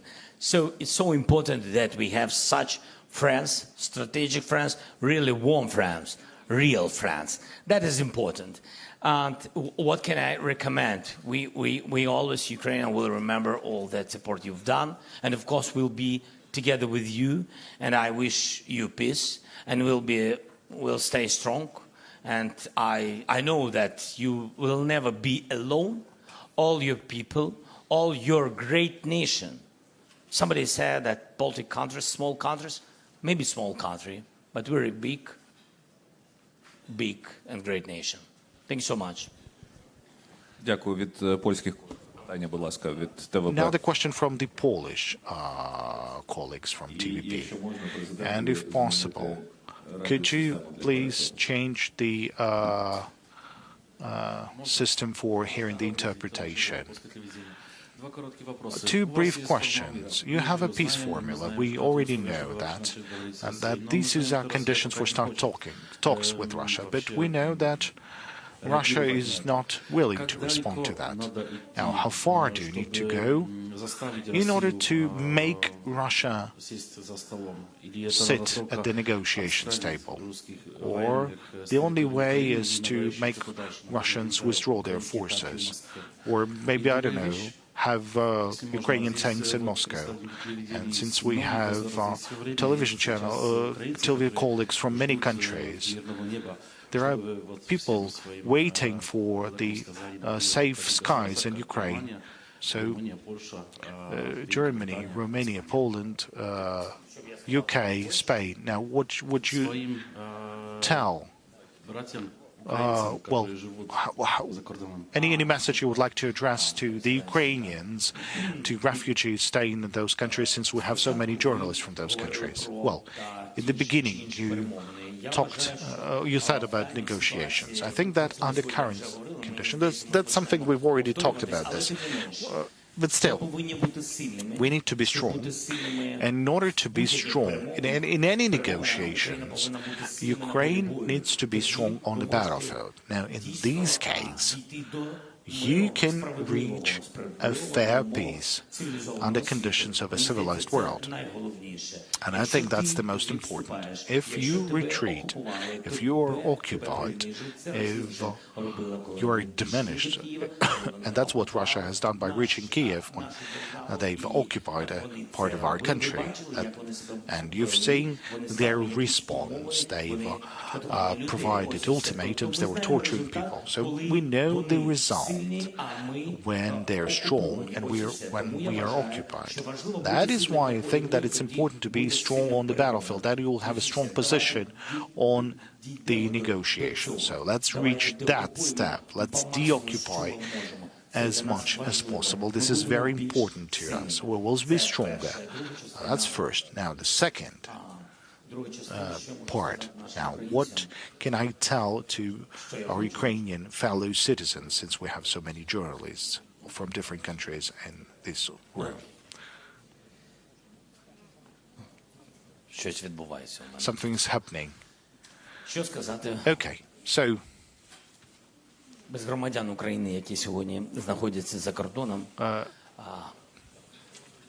without the citizens of Ukraine that are currently located abroad, our country cannot be powerful. Without you, fellow Ukrainians, with all the love with all the words of gratitude to all those countries that are hosting you. Remember that you are Ukrainians. You're not Romanians, nor Polish, nor Germans. Now, with all the words of gratitude to those countries that are hosting you, they've done a lot. They're supporting you. But I want you to know, when you'll be ready, when you'll be able, I would really like you to return. I'm not calling upon you right now to return. That's your security, that's your choice, that's your safety. But I want you to know that you're the very same Ukrainians as everyone. We are waiting for the return of the normal life. So please return, because we need to rebuild our wonderful country, because that country is built for all the people, for all those who are currently fighting and defending our country, and for all those who had to leave temporarily. Ukrainians, well, they are forever Ukrainians, even though they left the country for some time. Now, this is almost the end of the press conference. We still can take two questions. So let's have one from Obozrevатель and Ukraina. Thank you for the possibility to ask this question. The question on the security guarantees that we've touched upon earlier. Just recently, Andriy Yermak said that we're about to have the security agreements, security guarantees, and Rishi Sunak said that hopefully they could be approved by July. And what are other countries considering these, the approval of the security guarantees? Anyone before the war and after the war? Thank you very much. We would like to have security guarantees on our pathway to NATO. We do not know when exactly we are going to make it there. It's not up to Ukraine at the moment. Ukraine has shown its strength on the battlefield, and it also showed that our public supports it. Regarding challenges, we really need security guarantees. We are negotiating that with the EU countries, with the UK, with the United States of America. So this is the circle of those that we've talked about it at the moment. When that is going to happen, I do not know. Мы Украина. Mr. President, the stolen childhood, the kidnapped children were already discussed today, and I would like to talk about family. This year has changed a lot for millions of families, and it probably affected your family as well. First Lady has been referred to as by international observers as a symbol of resilience, and her voice is heard at various international platforms. So my question is, how did this 365 days of full-scale invasion change your relations with your family? If you could answer that. This is the last question, so I would really like to hear something about something personal. The final question and the hardest one. I love them. I love my family. I love my wife. My children are the most important people for me. I do not get to see them often. My parents, I don't have any opportunities to see them. I'm very proud of my wife.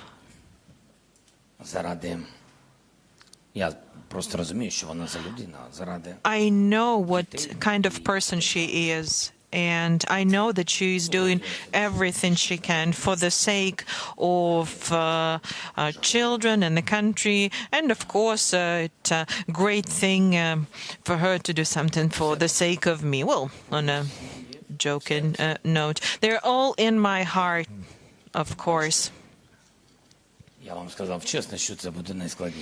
And I was actually honest with you when I said that this is the hardest question, and I'm having a hard time finding words.